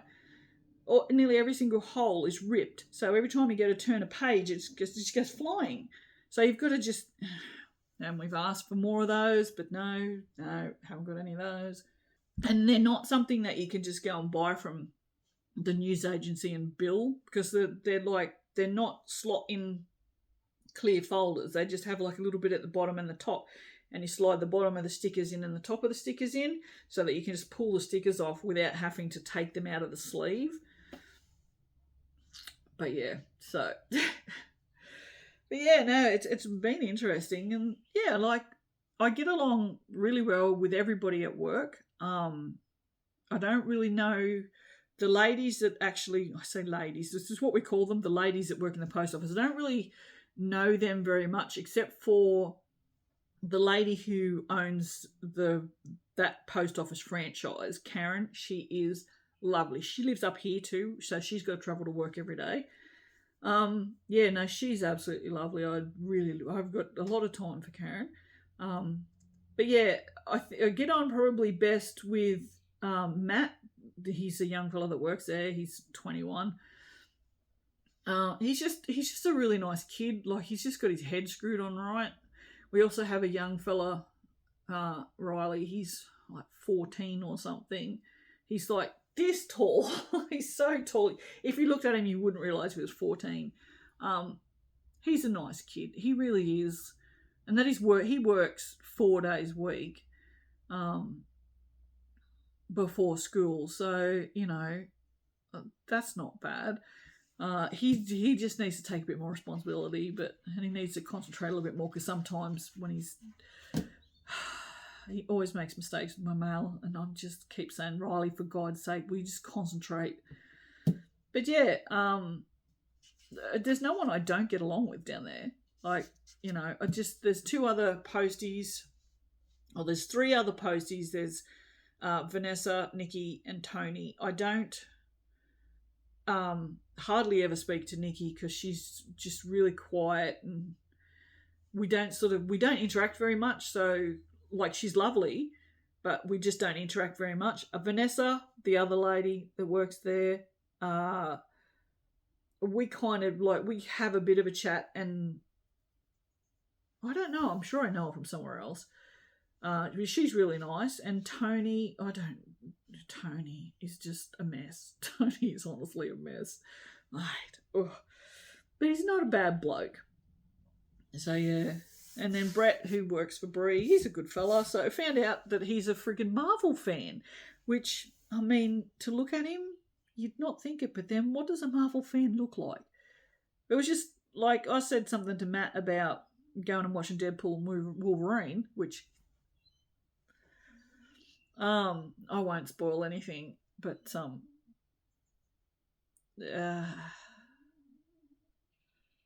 Oh, sorry, I was just thinking about the movie. Sorry, yeah, no, I said to Matt something about it. He goes, oh, I don't watch that shit. Which really surprised me because you don't find a lot of young people that don't like Marvel or DC, right? No, I'd rather stab myself in the eyes than watch that stuff. So he really doesn't like it. And then Brett says, oh, I love that stuff. And I'm like, yeah, haha. I thought he was being sarcastic because he is quite sarcastic. It is the Australian way. And he goes, no, really. And I went, righto, sure. And he goes, no, like Black Panther. And I'm like, fuck. So he actually really likes Marvel. So we've sort of got this little thing going now where we talk about Marvel stuff all the time and DC stuff. So yeah, it was just a surprise, yeah. And he also likes to like Eminem and stuff as well. So he's definitely not as, like, you look at him because he looks like Captain Picard kind of, he's got a bald head and then the grey around the back. So that's kind of what he looks like. He looks very proper, and like he owns horses, and so you kind of think he's a little uppity, but he's actually not. He's just a regular human. Yeah. So anyway, I like the job, and if I lived in McLean, I'd probably continue doing the job. But the fact that I have to drive 45 minutes each way to do the job, and the fact that I'm getting paid, I don't think, enough to do the job, I don't know how much longer I can just not rage quit, to be honest. I did quit. We had a fight. Brie and I had a fight. I turned up at her house to do the papers. This is why I no longer do the papers. Oh, I said she sacked me. She did actually sack me, but this is why. I turned up at her place at 1 o'clock to do the papers. It might have been 12 o'clock. And she was asleep. She's always asleep. And so I went and knocked on her door because she lives at the same place that her warehouse is. So I went and knocked on the door. I said, come on, time to get up. She was, the truck driver was in the driveway parked. I couldn't do anything because you got to get the pallets of newspapers off with the forklift. I don't know how to drive a forklift, and if I did know how to drive a forklift, wouldn't know how to do anything with it. So crash it probably. And then, so I just sat there and waited, and I'm just scrolling through Instagram or whatever, and waiting, and half an hour goes by. I'm like, what the fuck is she doing? So I went and knocked on the door again. I thought, okay, well, no, now she's up. Another half an hour went past. Might have been longer. And so I fucking rang her, because I figured, what else am I going to do? So I rang her. I said, are you planning on coming to work? And she come out, finally, about, 15 minutes later. She goes, how long have you been here? I said, for at least over an hour. Oh, and then she got the shits. And then, yeah, and then that was it. I got sacked. She said she didn't want me to come in and do the papers next week. She's going to try and do them by herself to see if she could do them. And I went, righto, sure. And she said it made her feel, when I finally got it out of her, because I said, I know why you fucking sacked me. I said, I'm not fucking stupid. And she goes, yeah. She said, I can get up if I have to get when you're not coming in. She said, but when I know you're coming in, I know you wake me up. I said, why should I fucking wake you up? You're a goddamn adult. She's 50. She's not a teenager. So yeah, so that's why I got the sack, because I wouldn't wake her up, basically. So I don't have that job anymore, which was quite handy, especially now when I need the money. But anyway, so yeah, so the only other thing I have to tell you is I'm still working on the soap book. It just sits on the back burner. Like every now and then I'll do friggin' 2 hours work on it and that'll be it. So I can't tell you when it's going to get done. It'll get done eventually. I'm probably just bored with it at this point. Like all the recipes have all been written out. They've all been tested. Because it's got a lot of recipes in it, right? A lot of recipes.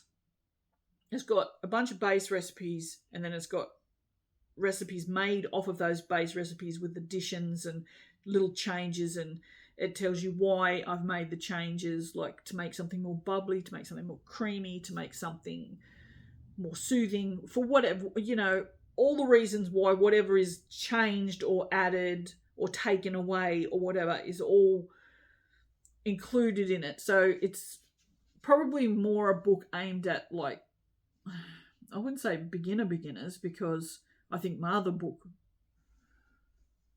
that book there, which has nothing on its spine, and yeah, you can see it, that book is aimed at beginners, I would say, for sure. I might actually, you can't even buy these at the moment. I took them off. I had them on whomever I had them with. I never remember now. Don't think it says, actually. No, it doesn't. Oh. Yeah, it looks pretty good though. I took it down because I make more money off my colouring books than I do off of this. Like, I make probably $2-3 off one of these if I sell it. And I think they were selling for $30 because Amazon was taking their chunk, and then the people that I actually published through were also taking their chunk. And yeah, so I've literally never made any money off of that book. So don't ever think that I have.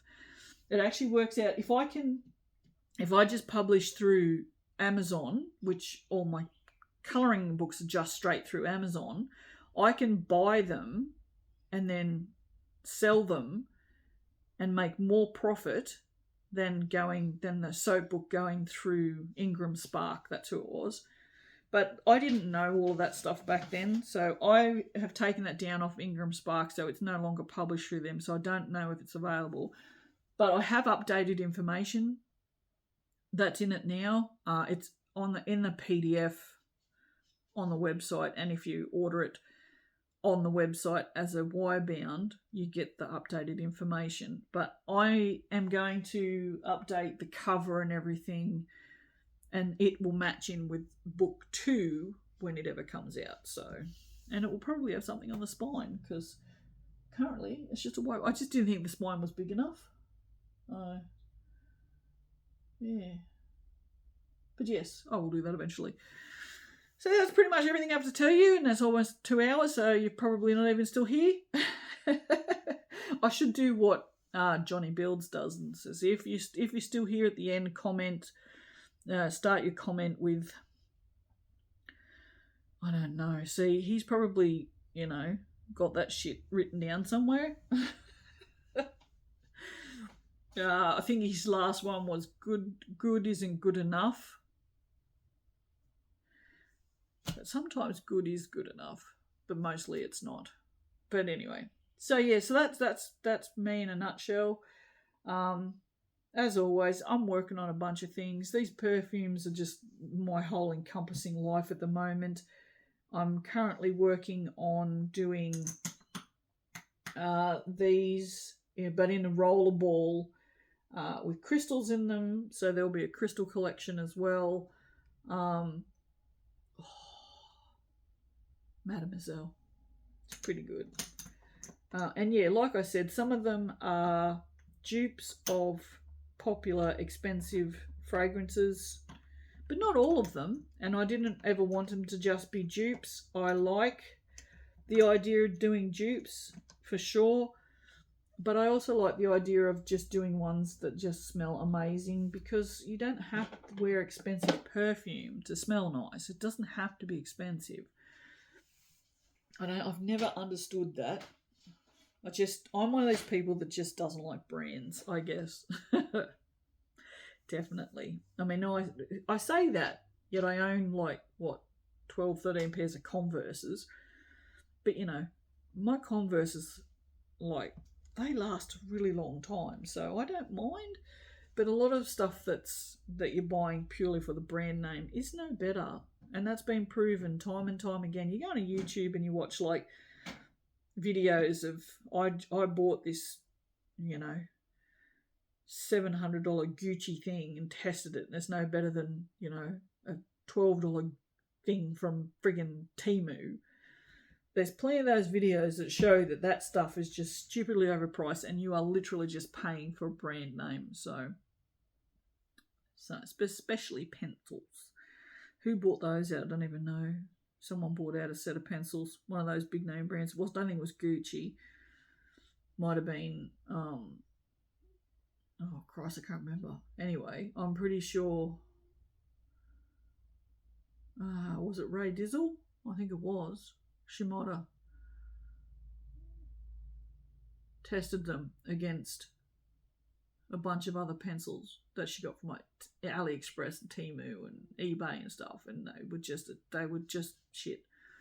So anyway, it might have been pencils, I don't know. But anyway, that will do from me. I have to go away from these hot windows. I might have to actually close the vertical blinds on that window because it's very hot. Now I'm sitting here with socks on. Socks is over there snoring. It's kind of funny. He was sitting near the shoes the other day. So I have a shoe rack near the front door. And I said, are you sitting over here because you're socks and you need to sit near the shoes? Thought I was very funny. Thought I was hilarious, I did. All right, so I will try and get these thumbnails that I need to do for these videos. I know what I want to do. Like I want to do sort of like silly thumbnails with my face on them, going sort of like, you know, but it requires me to actually take a photo of myself against like a blank wall so that I can cut it out and have like the soap or whatever as the background. And it's like, oh my God, just the dramas just to take photos of myself. I really don't want to. And then I have to edit myself and then I have to look at myself while I'm editing myself. And I don't really want to. So it's just, yeah, that's why I just keep putting it off and off and off and off. And it's literally been like almost a year since I made those soaps. And I just haven't edited some thumbnails. It's so stupid. I've got the titles written out and everything because I'm going to go for some sort of like more virally kind of titles. Nothing lying, but it's like, you know, I think I've made a clay for days and I think the title is something, how much clay can you put in a soap sort of thing, like, you know, that sort of title, just trying to get some more sort of clicks and stuff, which if I would just upload videos regularly, I'd probably get more. I want my 5 minutes of virality. Virality? Don't think that's a word. I just want one viral video. Just one. That's all I want. Just one. Although if I have just one, then I'll just want more. But I did have this idea, but Gemini is just not being very helpful. I use Gemini instead of ChatGPT. I like Gemini. Probably because I am a Gemini, which I don't believe in star signs, but there you go. And it's not even a matter of I don't believe in star signs. Star signs are bullshit. Like, astrology is bullshit. Astronomy is not bullshit. That's a study of the stars and heavens and stuff. Astrology is bullshit. If you're feeling a little offended right now, I'm not sorry. Astrology is bullshit. There is absolutely no way that where the positioning of the sun, the moon, and the stars has any influence on your personality at all. If you can show even a drop of scientific evidence for that, then I have a bridge for you that you'd love to buy. So, yeah. Anyway, now that I've just insulted a whole bunch of people, I'll drink some more Pepsi Max. Had a hunty the other day. Here's me still not shutting up. Cleaning up in the garage. I have about 12 tubs in there that I haven't unpacked since I moved in. I thought, this is friggin' ridiculous now. It's been like 12 months since I moved in. Over 12 months. 12 and a half months. Oh, my bum's really sore. I'm sitting on crates. Like milk crates. And it's not very comfortable. So I just went, that's it. That is it. I'm done. I'm going to clean these out. Don't know what's in them. I'm going to just throw out what's in them if I don't want it. And everything else, I'm just going to put it away somewhere. So I'm happily working away, and I've got all the tubs are all sorted out now. And then I went to move a big box, and there's like, I'm not exaggerating, it would have been this big, honest to God. Huntsman. And I was like, that's it. I'm done for the day. Because that was the only place left I had to clean up. So I went and got I have normal fly spray just for flies and that. It's like almost scentless. And then there's the one with the yellow tube. If you're an Aussie, you'll know what I'm talking about. That you're only supposed to spray in the ground for cockroaches and stuff. That shit is super deadly and kills hunties fairly quickly. Normal fly spray does not kill our spiders in a hurry, okay? Just for those of you that don't live in this country, these big hunties that look like this and have these big long legs, although that's too much body for a hunty, that would be more of a wolf spider. Hunties have less body and are creepy motherfuckers and can be quite aggressive. Generally not, but can be. Anyway, yeah, normal fly spray, because they run so fast, it's very hard also to get a lot of... But you can coat them white and they'll still be running around. They're just, no, honestly. So there's a particular fly spray you get, and it's got like you lift it up and it's got like a yellow squirty thing, and the smell is really, really strong, and you could probably poison yourself to death if you breathe too much of it. But that stuff kills hunties. So I went and got that, and I was like, and it only just come out like a little bit, so I don't even know if the thing's still alive. And that was like a week ago, and I haven't been back. I was like, I'm going in there. So every time I go in there, I'm looking around the door. So I think this spider's going to just jump down off of me off the ledge of the door or something, you know, because they have that much brain. But yeah, it's funny how quickly a run-in with a hunty will stop you from doing friggin' anything. But yeah, that's the only good thing about winter is no spiders. Well, not huntsmen. You never see huntsmen in winter. It's just way too cold here. It got down, I think the coldest day, I think was 3 degrees. And the coldest I've gone to work, I think it was 6 degrees with a feels like a 4. And I got in my car to go to work in that. And I was like, this is ridiculous. Because the Impreza, it doesn't have a heater. So I was driving to work for 45 minutes. Scarf, beanie. I had a serape that I would wear as a blanket. Gloves. Driving to work. Oh my God. Too funny. I was thinking about buying a balaclava. If I wasn't so claustrophobic, I probably would get a balaclava. But yeah, it got like that for a while.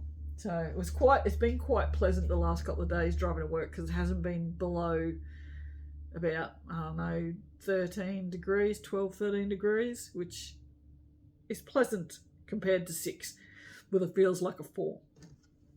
But yes, now it's very hot. And next week, I think it said there was going to be a top of 35 on Monday. So, yeah. Which means, I mean, I can feel the heat coming off of there now. So I think it's time. Probably time. The funny thing is, like, it's nice and cool in the mornings, and it cools down fairly quickly. As soon as the sun goes down, it's quite cool. But yeah, I was probably gonna put the shade cloth back up, but like, this will stop. This is the thing, because it's only sort of like the end of August, because it was like the 26th, 27th today or something. I feel like we're probably, like, this will happen, and then we'll get one more like last little cold snap before it's gone, and then it'll be spring, because we do actually have quite nice spring weather here. Well, except for all the pollen and stuff. But that's okay. I've just stocked up on friggin' antihistamine eye drops and promethazines. I'm good to go. But yeah, spring is pretty nice here, I've got to say. Although I don't really remember what it was like up here in Grafton. I don't remember. I just remember how fucking hot it was. I'm not looking forward to that again, I tell you what. No. So yes, I have a whole bunch of things that I love up here. Mostly friggin' pops. But I have this one. He's my favourite. He used to live in my bedroom. And Keely, I think it was, asked me why on earth I'd have that in my bedroom. I love him. I love him so much. Actually, the new Stephen King book with the short stories in it, that was fantastic. Really, really, really good. I really enjoyed that. There's one story in there, and the dude is the father of the little boy from... I can't remember the name of the story. What the hell? Cujo. Yeah, the little boy from Cujo.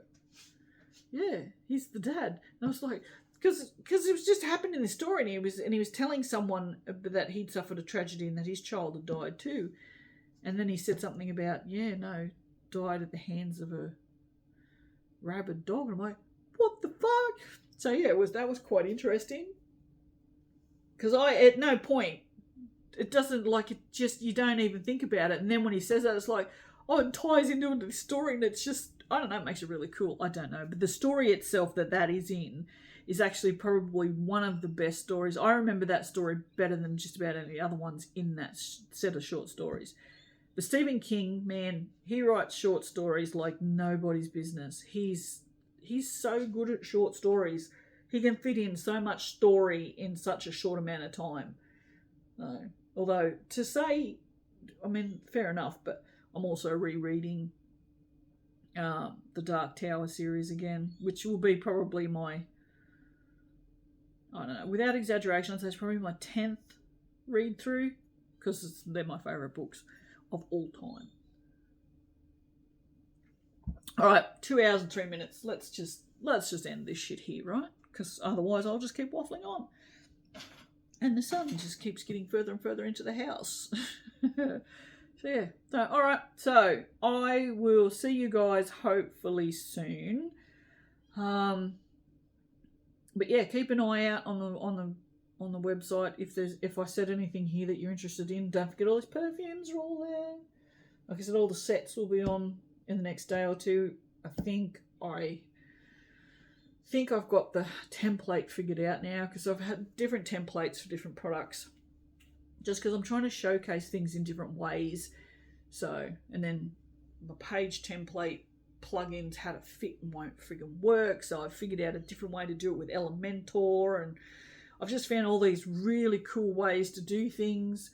So I'm very excited, because I've figured out how to, it's probably not that exciting, but web design's quite exciting to me, but I've just figured out how to, when you're on the web page, if the picture's here, like the product image is here and the product description's here, as you scroll, that goes up. But the picture stays there. It's so good. And I figured it out. I figured out how to do it well. I searched YouTube and figured out how to do it, because how else do you figure things out? Because we talk about this all the time at work, and Riley reckons I could change my own clutch if I just looked up the YouTube tutorials.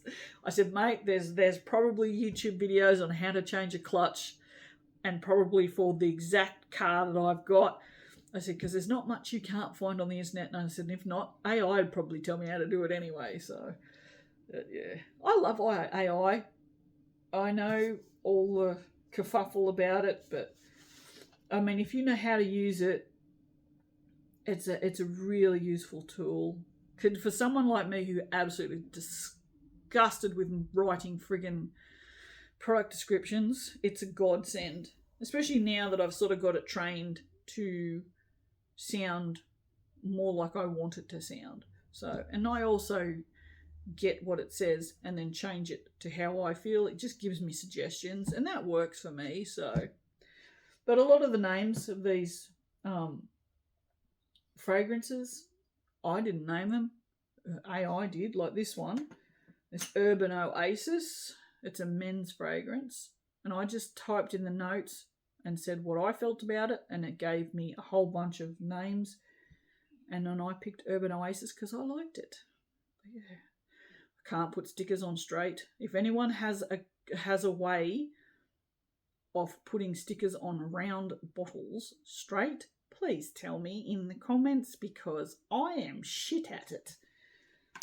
And it's not too bad when they're sitting by themselves, but when they're lined up in the containers, you can tell they're not straight.